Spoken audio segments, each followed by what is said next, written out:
Müasir obrazın tekstildə ifadə imkanlarının nümayişi bu dəfə ənənəvi sənət ilə çağdaş incəsənət arasında məzmunlu dialoq yaratdı.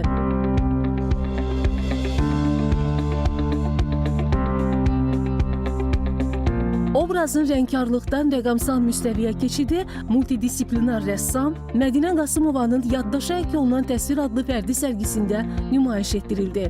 Sərginin açılışında Leyla Əliyeva və Alena Əliyeva da iştirak etdilər. Mənim üçün də bir təəccüblü oldu. Çünki qeyri-adi fikirlər var, qeyri-adi rənglərin calaşdırması var. Hesab edirəm ki, bu da bizim sənətsevərlər çox maraqlı sərgi olacaq. Ekspozisiyaların daxili ritmini formalaşdıran motivlər, fəsillərin dəyişməsi, gül kompozisiyaları, qadın və kişi portretləri, Bakının şəhər mənzərələri və abstrakt formalar müxtəlif material və texnikalarda təqdim olunaraq vizual, emosional mühit yaradır.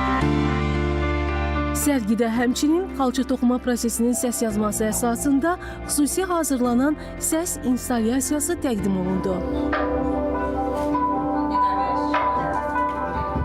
Ее невероятное творчество, которое вдохновляет. Rəssamın yaradıcılığı ənənələrə söykənərək tarixdən süzülüb gələn qeyri-adi və eyni zamanda müasir texnologiyalarla vəhdət təşkil edir. Biz onun əsərlərində fərqli və özünə xas yanaşmaların şahidi olduq.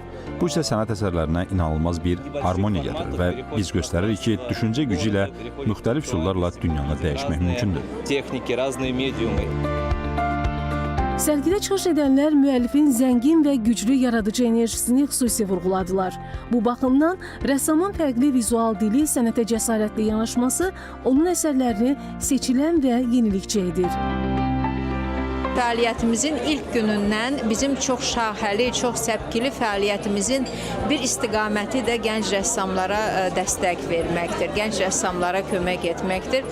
Bugün də yeni bir rəssam artıq Azərbaycan Milli Xalça Muzeyinə gələn ziyarətçilərin diqqətinə Mədinə Qasımovanın çox maraqlı işləri nümayiş edilir. Bu sərgidə 28 sənət əsəri və 5 xalça nümayiş olunur.